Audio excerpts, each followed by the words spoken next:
DETV News is powered by DART, Delaware's transit service. Moving forward.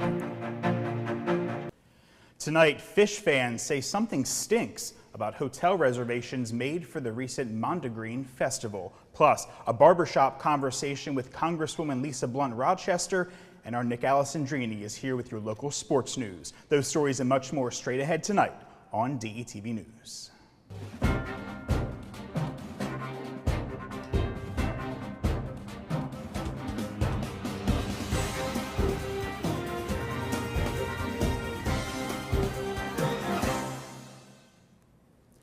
Good evening and welcome to this DETV News Brief for Tuesday, August 27th. I'm Matt Ford. Thanks for being with us tonight. Here's what's making headlines today across the first state.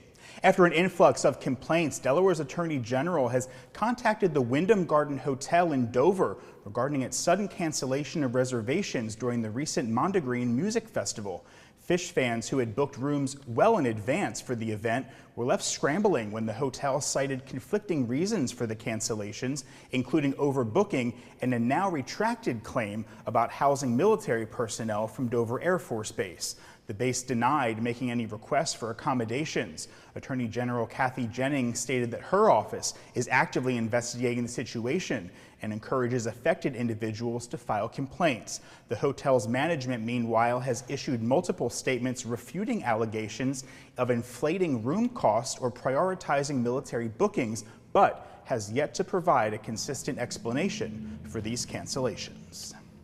In other news tonight, Congresswoman Lisa Blunt Rochester led a productive discussion with area barbershop owners and community leaders at Fat Cuts, a downtown Wilmington hair salon, on Monday. Part of her Delivering for Delaware tour, the candidate for U.S. Senate seat has been meeting with groups up and down the first state to elicit feedback from residents and highlight her accomplishments in her 8 years as a U.S. Congresswoman. Blunt Rochester said a barbershop was an ideal spot to meet and discuss issues with sometimes overlooked segments of the community, African American men. Barbershops are a lot of times places where folks congregate, it's places where people get information, and so number one is to hear some of the customers, what they think and feel as we go into some coming action, and what their needs are as we're building a platform to run as we run for the Senate. But then the second piece of it is they're entrepreneurs. You know, these are small business owners themselves, so they're able to share some of the challenges that they have, but also some of the successes. And so today is really about hearing from them so that we can do a good job of sharing about some of the accomplishments that we've been able to do in our years today. So the barbershop to me was the place to hear, to share, and really help us as we continue to deliver for Delaware. U.S. Representative Gregory Meeks of New York, who was campaigning with Blunt Rochester, said a barbershop is a safe place for black men to really talk. During the 90-minute discussion, several shop owners had questions and suggestions for the Congresswoman, including starting a barbershop council to distribute information to the community and starting a voter registration effort in area barbershops. Craig Skills, owner of Fat Cuts on 7th Street, said that while gone are the days with large groups of men hanging out for hours on end in barbershops, it's still an important place to hear from elected officials. A lot of people just out of touch, and a lot of politicians don't come inside. So remember years ago, the old way, you heard black barbershops was the place where everybody go. Well, in 2024, that's not the case no more. That's the old way of thinking, to me, or where I've been traveling. So now, as a black barber owner or just a business owner, I have to reach out to the politician to bring them in, because the days of people sitting in the shop, there's 30, 40 people in the shop, there's no more. Blunt Rochester faces Republican Eric Henson and Independent Michael Katz in the general November 5th election. And in other news, police here in Delaware are alerting residents to a surge in scams. Newcastle County Police are reporting a rise in scams where callers impersonate law enforcement officers, including using the name of Chief of Police Colonel Joseph Block. Victims are falsely told that they owe fines, have warrants, or are under investigation by Homeland Security. Authorities emphasize these claims are fraudulent and are not how such matters are handled. Additionally, Delaware State Police warned that home buyers are being targeted with a new scam. Fraudulent emails appearing to be from settlement companies are being sent just before closing dates requesting wire transfers. Officials advise consumers to verify the sender's email, address, and avoid clicking on any links in these messages. Any suspicious activity should be reported to the actual settlement company and local law enforcement. Police have issued the following fraud prevention tips. Some red flags to be on the lookout for include: 1. Unsolicited calls demanding immediate payment or personal information. 2. Threats of arrest or legal action for unpaid fines or warrants. And 3rd, requests for payment via wire transfer, gift cards, or cryptocurrency. Now, how to protect yourself, you ask? Well, first, verify the caller by hanging up and then calling your local police department using a trusted phone number. Next, never share personal information over the phone. And lastly, and most importantly, report any suspicious calls to local authorities. And from scams to stalking, the University of Delaware has announced a stalking incident on its East Campus involving extortion via social media. The case is under investigation by UD police. Officials have offered support to the victim and are urging caution among the community. A UD statement noted that cases like this often involve compromising photos, and extortion are on the rise in college campuses as social media usage increases. Known as sextortion, these incidents typically involve demands for payment to prevent the release of sensitive images. University police continue to educate students on the dangers of digital extortion and the importance of protecting personal information online.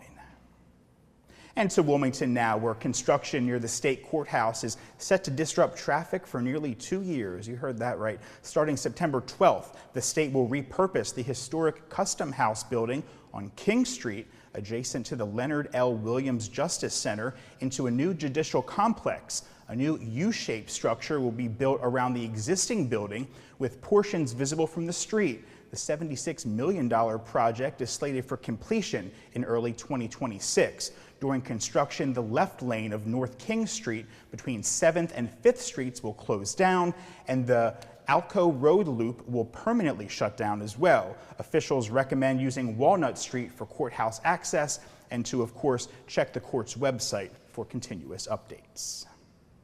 Well, the heat index is definitely making a comeback, and it feels like summer isn't quite over with us yet, but a fall staple nonetheless is here. That's right, local high school and UD football will both have their opening games this week. And here with all the details is DETV's Nick Alessandrini. Hey, Nick. Hey, Matt. Thank you. It is a big week, as always, my favorite part of the year, because football is finally here. College football opening game on Saturday here in the First State, as Del State University was a part of that opening game day weekend, but not after a big travel issue. Plus, high school football returns here this week to Delaware, and we have the official 302 sports rankings. And then finally, Delaware returns to the Tub Thursday to start their final season in the FCS as the jump to Conference USA and FBS looms large next year. But we're going to start with the Del State Hornets, who are in prime time Saturday night, if you consider 12 a.m. kickoff over there in Hawaii prime time. Del State was supposed to fly out last Tuesday morning on a flight from JFK, the only nearby airline offering a direct flight to Hawaii, but the bus had some transportation issues. It was described as an internal scheduling malfunction that led to the football team missing that 10.5-hour flight on Tuesday morning and being stuck there. But they were able to fly out Wednesday morning, now requiring 2 separate flights, so they did get there and put on quite an impressive performance as huge underdogs there to the Hawaii Warriors. They were tied through 3 quarters. They were getting 39.5 points in this game, but of course they lost a tough one, the final 35-14, as Hawaii was able to pull away later evening there. But of course, Jaden Sutton, he had 12 carries for 56 yards and a score for Del State, so some bright spots there early for the Hornets all the way over there in Hawaii. Well, Del State got started last week, and now high school football and the University of Delaware set to begin their seasons coming up here this Thursday. Our high school season in Delaware begins down low with Sussex Central and Laurel, plus Lake Forest and Odessa. You can catch both of those games live on 302 Sports on that YouTube channel starting on Thursday at 7 p.m. But let's get to those official 302 Sports rankings for the three classes. And we're going to start with Class 3A, and it looks like this here on your screen. You got Sally's coming in, your defending state champs, at number 1, followed by Middletown at number 2. Cape Henlopen coming in at the 3rd spot. Sussex Central, Smyrna, Appo, Hodson, and William Penn rounding out those top 7 teams. Now transition here to Class 2A. You're defending an undefeated state champs, the Caravel Buccaneers, grabbing that top spot coming into the 24-25 season, followed by Archmere at 2. Wilmington Friends, your state champs from a few years ago, at number 3. Woodbridge 4, Red Lion 5, DMA 6, Howard and Laurel rounding out Class 2A. Now let's jump over to Class 1A, and it starts with Indian River, a new face at the top, followed by your defending state champions, Tatnall, then Charter, Polytech, First State Military Academy, Brandywine, Conrad, and then Glasgow and St. Andrews also receiving some votes there as well. So, of course, Friday night lights, and in this case, Thursday night lights, all getting started here at Week 0 in Delaware.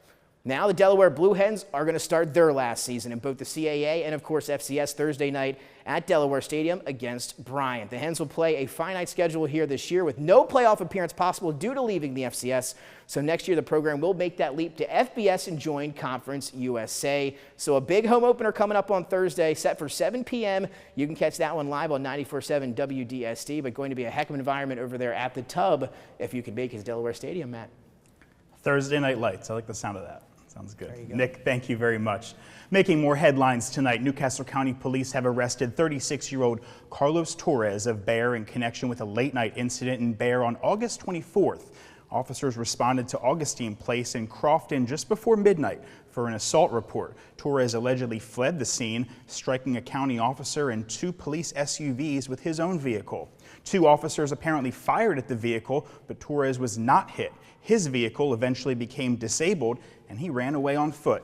He was arrested the following day following a SWAT team operation. No officers were injured, but the 2 who fired are on administrative leave. Torres faces multiple charges, including 4 felony counts of reckless endangerment and 1 count of assault. And as we approach this holiday weekend coming up, Delaware has reported 66 DUI arrests during the 2023 Labor Day weekend, highlighting ongoing concerns about impaired driving. The Delaware Office of Highway Safety, alongside Mothers Against Drunk Driving, is ramping up efforts for the Drive Sober or Get Pulled Over campaign. The organization says Saturation Saturday is a chance to collaborate with law enforcement and emphasize that driving impaired will lead to consequences. Here in the first state, DUI crash fatalities have been decreasing, but officials stress that any death is one too many. Nationally, in the year 2022, drunk driving caused nearly 40% of fatalities over the Labor Day holiday weekend. Authorities urge residents to plan for a sober ride home to prevent tragic outcomes. And to Sussex County now, where a section of the Oceanside Beach at the point at Cape Henlopen State Park will reopen to the public on September 1st, while the Bayside Beach will remain closed until October 1st. The point's seasonal closure, in place for over 30 years now, has played a key role in protecting threatened and endangered wildlife. The undisturbed habitat allows shorebirds to rest and feed after the breeding season. DENREC continues to enhance strategies for increasing population of beach nesting and migratory shorebirds. This year, 24 species of shorebirds, 10 species of terns, and 7 species of gulls have been observed at the point, underscoring its ecological importance. And finally tonight, a story that I don't think I agree with. And are we having fun yet? Well, according to a recent survey by Wallet Hub, apparently not so much. Delaware has been ranked 48th in the website's latest survey, which states entertainment and options of nightlife. Ranking is based on factors such as a number of restaurants, amusement parks, and movie theaters. Leading the pack were Florida, California, and Nevada, while Delaware joined Mississippi and West Virginia at the very bottom of the list. Despite the low ranking, Delaware pride remains strong. Delaware highlights numerous enjoyable activities, from Penn Cinema's Movies on Tap to Wilmington's Theater N, showcasing diverse film offerings. Visitors can explore museums like the Hagley Museum and Library, or you can enjoy wildlife tours at Cape Cape Water Tours, Delaware's vibrant cultural scene continues to offer unique experiences, challenging the survey's findings. I think we challenged that right there. Nick, what do you think is going on with being 48th? I'll tell you, that's ridiculous. I don't know what to say. I will say, they ever been to the beach, Dewey Beach, Rehoboth Beach, I know. head down to Lewis? Right. I mean, you got Delaware Stadium, too. We got football coming in this Thursday at Delaware Stadium in front of a sold-out crowd. So I disagree with 48. But again, my question of all this, who is Wallet Hub? You know, right. You got to take the source with a grain of salt, right? That's right. Yeah, I've never heard of Wallet Hub. So, right. And they definitely don't know about Thursday Night Lights and all no, the stuff we got exactly. going Right, on this again, week. they just don't know. Right. So. Exactly. Naive. Well, Nick, thank you very much. Tuesday is always a highlight here, so we appreciate you being on Thrilled to with be us. back, as always. Awesome. Good stuff. Well, Nick, thank you very much. And that's going to do it for this edition of DETV News. Be sure to follow us all across your favorite social media platforms. And for a look at what's happening all around the great state of Delaware, you know where to go, detvch.com. And of course, we'd love to hear from you, or if you have questions, comments, you can send us news, sports tip, anything you want. Drop us a line at press@detvch.com. You heard the man. For Nick and all of us here at DETV. Have a great night. We'll see you right back here on Thursday evening. Take care.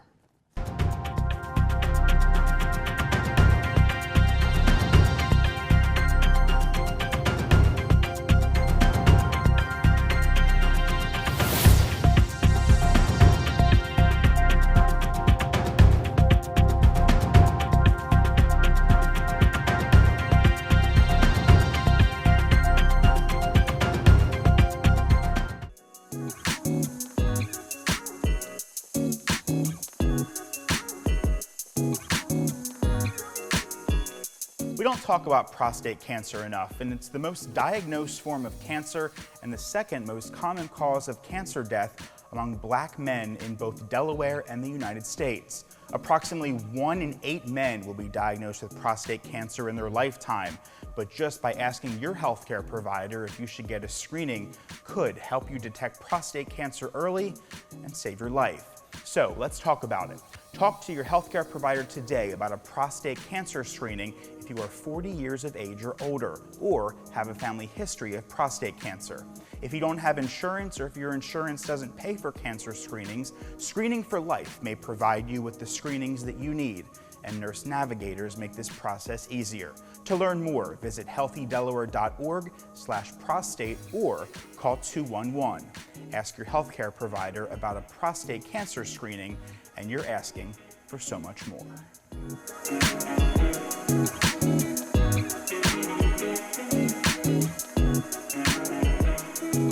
My name is Jason Aviles, and I am the founder and owner of Fly Yogi, and I'm here to share with you some tips to be able to help fight opioid addiction.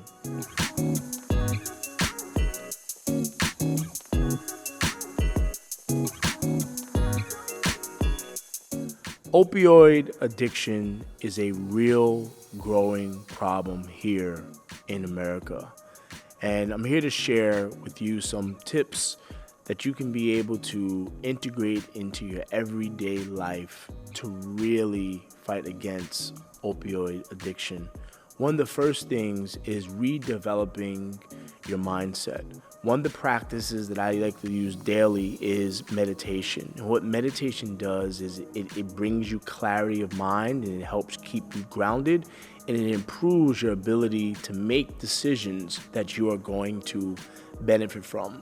A lot of the time we find that addiction is rooted in our mindset. It's rooted in how we think and how we perceive, and therefore how we act. So this is a really good way to help fight against that energy of addiction.